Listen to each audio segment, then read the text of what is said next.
Baik, terima kasih.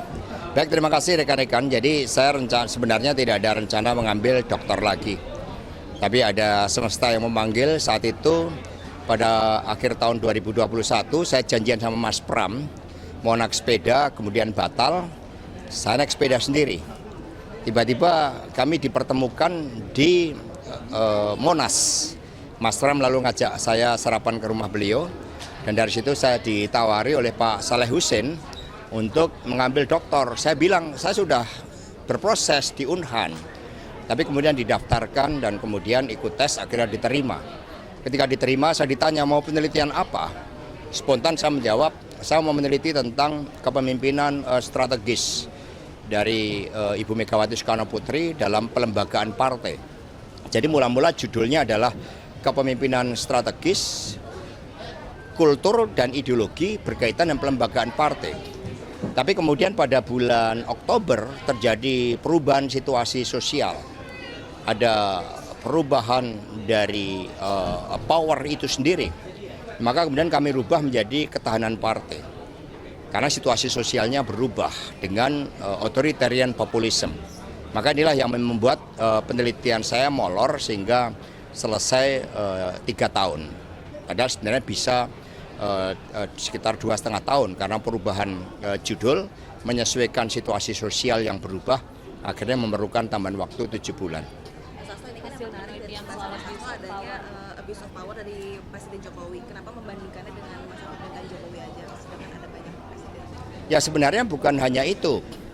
Di dalam disertasi secara lengkap itu proses pemerintahan yang otoriter terjadi pada masa Pak Harto.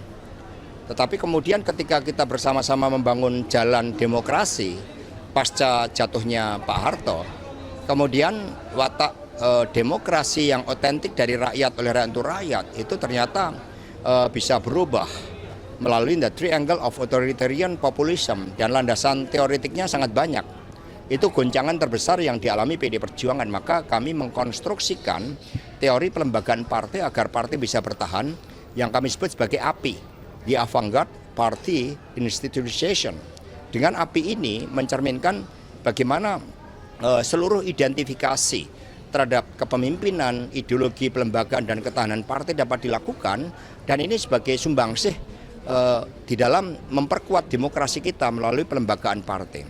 Sehingga tidak ada tendensi kepada orang per orang, hanya berdasarkan kajian dengan para informan secara proposif akhirnya ditemukan secara kualitatif dan kuantitatif bahwa Presiden Jokowi yang seharusnya menjadi simbol otoritas moral, simbol dari bekerjanya hukum yang berkeadilan, ternyata mengalami perubahan.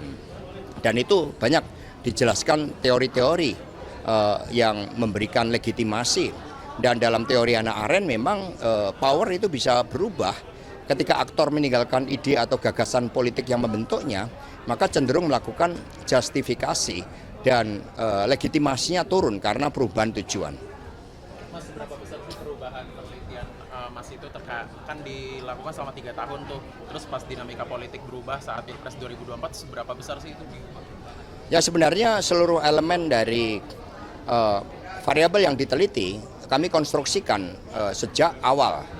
Jadi misalnya saya sejak tahun 93 sudah mempelajari tentang intellectual leadership dalam teori Hamel and Prahalat.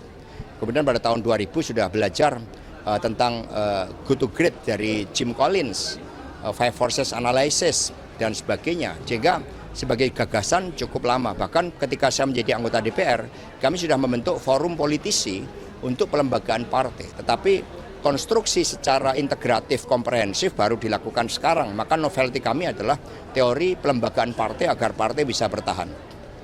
Mas, ini kan yang juga lagi ditunggu-tunggu dan jadi pertanyaan publik adalah pertemuan antara Ibu Mega dan juga Pak Prabowo Subianto. Sebetulnya itu pertemuannya betul akan terjadi sebelum pelantikan nggak sih Mas? Atau udah pupus rencananya Mas?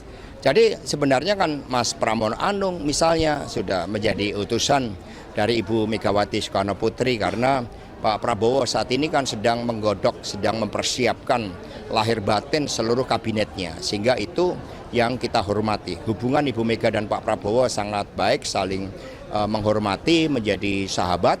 Dan tentu saja untuk kepentingan Indonesia Raya, sikap dari PD Perjuangan terhadap kepemimpinan baru berharap agar kabinet itu dapat bekerja profesional, bergerak cepat untuk mengatasi tantangan-tantangan kita ke depan. Tapi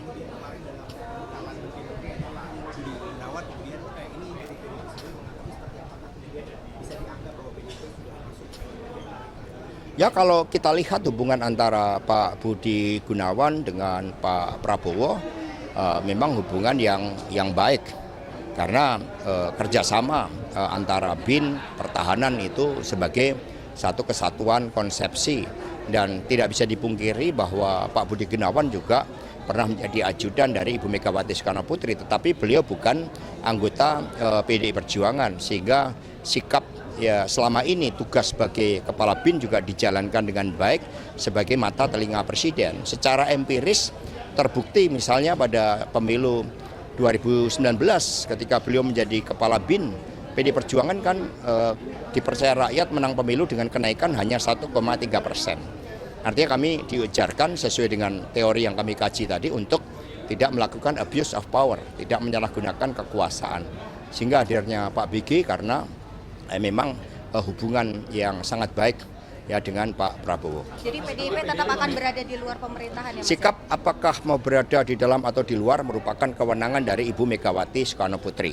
Hubungan Ibu Mega dengan Pak Prabowo yang baik secara historis juga sangat kuat tentu akan menjadi fondamen di dalam membangun kerjasama. Tetapi keputusan politiknya nanti Ibu Mega yang akan memutuskan. Bu Mega akan datang. Tapi Ibu mendukung Pak BG masuk kabinet karena selama ini Pak BG dekat dengan PDIP, Mas. Ya, tadi sudah saya jelaskan.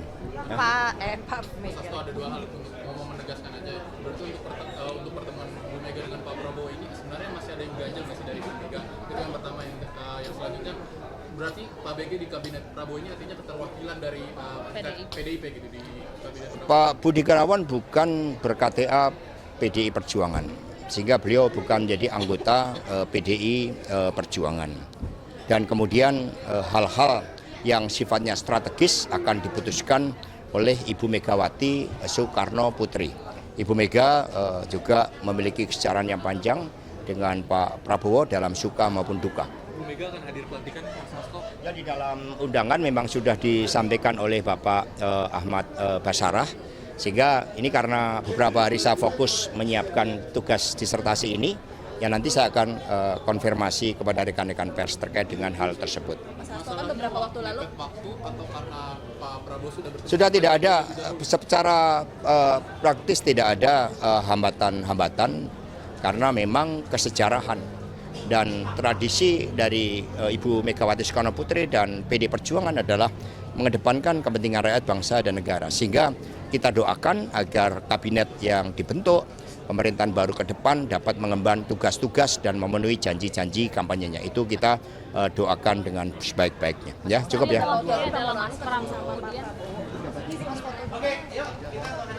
Yuk foto-foto yuk. Sini dong.